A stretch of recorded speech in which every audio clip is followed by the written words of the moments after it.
जय हिंद दोस्तों, आपका स्वागत है आपके अपने चैनल एमएसएफ हिस्ट्री भारत पर। एमएसएफ हिस्ट्री भारत चैनल लेकर आया स्पेशल सीरीज भारत के वीरों की शौर्य गाथा, जन्म से लेकर सम्मान मिलने तक की पूरी कहानी। स्पेशल सीरीज भारत के वीरों की शौर्य गाथा एपिसोड 20 में आज हम आपको बताएंगे परमवीर चक्र विजेता राइफलमैन संजय कुमार की पूरी शौर्य गाथा। संजय कुमार का जन्म 3 मार्च 1976 को हिमाचल प्रदेश के बिलासपुर जिले के कलोल बलकिल गाँव में हुआ था। उनकी प्रारंभिक शिक्षा गाँव के स्कूल में ही हुई, लेकिन उनकी आंखों में फौज में ही जाने का सपना बसता था। मैट्रिक पास करने के तुरंत बाद संजय ने इधर उधर से ये पता करना शुरू कर दिया कि फौज में कैसे भर्ती होना है। अपनी इस कोशिश में संजय एक दिन कामयाब हुए और आखिर 26 जुलाई 1996 को फौज में भर्ती हो गए।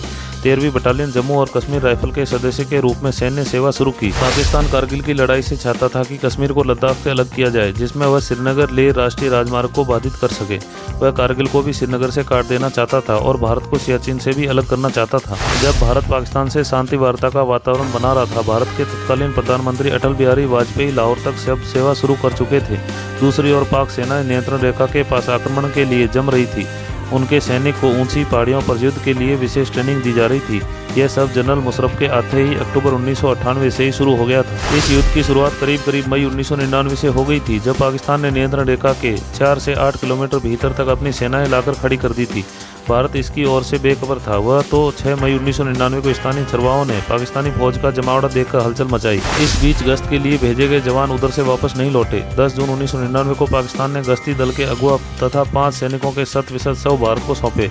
दरअसल ये लड़ाई की शुरुआत का एक पैगाम था जो भारत तक पहुंचाया गया था। भारत ने इस सारी कार्रवाई को युद्ध के रूप में बहुत धैर्य से और काफी बाद में स्वीकार किया, लेकिन जब नौबत आ ही गई तो भारतीय सेनाएं शत्रु पर टूट पड़ी और उन्हें नाकों चने चबवा दिए। संजय कुमार 4 व 5 जुलाई को कारगिल में मस्को वैली के फ्लैट टॉप पर 11 साथियों के साथ तैनात थे। यहाँ दुश्मन ऊपर पहाड़ी से हमला कर रहा था। इस टीम में 11 साथियों में से 2 शहीद हो चुके थे, जबकि 8 गंभीर रूप से घायल थे। संजय कुमार भी अपनी राइफल के साथ दुश्मनों का कड़ा मुकाबला कर रहे थे, लेकिन एक समय ऐसा आया कि संजय कुमार भी राइफल में गोलियां खत्म हो गई। इस बीच संजय कुमार को भी 3 गोलियां लगी।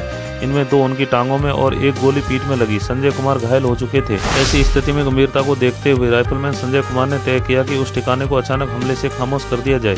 इस इरादे से संजय ने यकायक उस जगह पर हमला करके आमने सामने की मुठभेड़ में 3 दुश्मन सैनिकों को मार गिराया और उसी जोश में गोलीबारी करते हुए दूसरे पोस्ट की ओर बढ़े। संजय इस मुठभेड़ में खुद भी लहूलुहान हो गए थे, लेकिन अपनी ओर से बेपरवाह वो दुश्मन पर टूट पड़े। अचानक हुए हमले से दुश्मन बौखलाकर भाग खड़ा हुआ और इस भगदड़ में दुश्मन अपनी यूनिवर्सल मशीन गन भी छोड़ गए। संजय कुमार ने वो मशीन गन हथियाई और उससे दुश्मन का ही सफाया करना शुरू कर दिया। संजय कुमार के इस कारनामे को देखकर उसकी टुकड़ी के दूसरे जवान बहुत उत्साहित हुए और उन्होंने बेहद फुर्ती से दुश्मन के दूसरे ठिकानों पर धावा बोल दिया।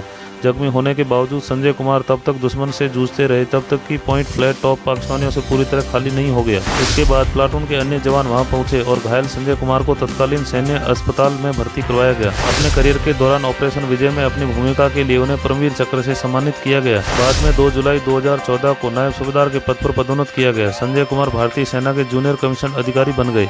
फरवरी 2022 में उन्हें सूबेदार मेजर के पद पर पदोन्नत किया गया था। हमारे द्वारा दी गई जानकारी अगर आपको अच्छी लगे तो हमारे चैनल को सब्सक्राइब कीजिए, वीडियो को लाइक और शेयर जरूर कीजिए। जय हिंद।